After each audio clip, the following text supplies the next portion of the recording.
massive or partial cities and towns. And so I just felt like it was a severe plot hole that essentially destroys a lot of the true grit of the show if one really pays attention and notices that particular tidbit gone awry.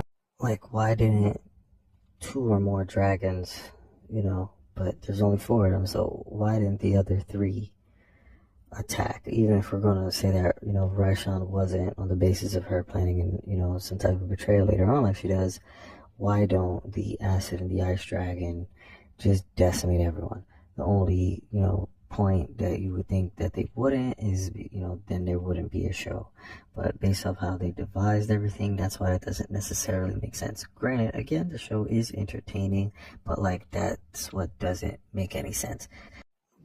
Belaying that, I also don't like how Xerxes, the Demon Lord's bodyguard's truer, most demonic form, basically looks like the prior demons I've grown accustomed to in like the Dragon Age series. It's maybe another instance where like the character Grog, who's clearly aesthetically a Kratos remastered clone, suffers from. I feel the Xerxes bodyguard could be the same type of clone, just of the Dragon Age origins or Dragon Age Pride Demon aesthetic. I do like when Pike went bald. That was pretty funny, like hilarious. And I do again feel like the blood and gore in this show is a very great touch and is sorely missed from anime and adult animation based shows alike nowadays. Bring back the gore. Like, let's keep going with, people properly dying.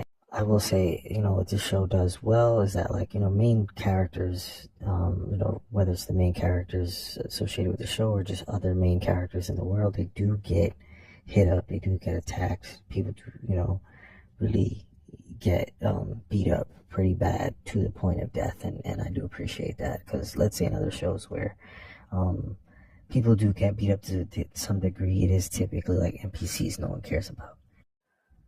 Vorogol on the Ice Dragon and the Xerxes bodyguard fight was badass. I can admit I really like the fact that Bro bit the Ice Dragon or Vorogol's dragon tongue out his mouth. That was fucking awesome.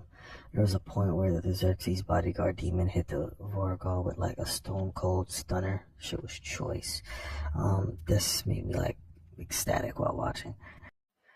We're led to believe that the tree spell that went through Voracle's chest not only constricted the heart of the dragon, but possibly caused the heart to explode, maybe? Possibly in either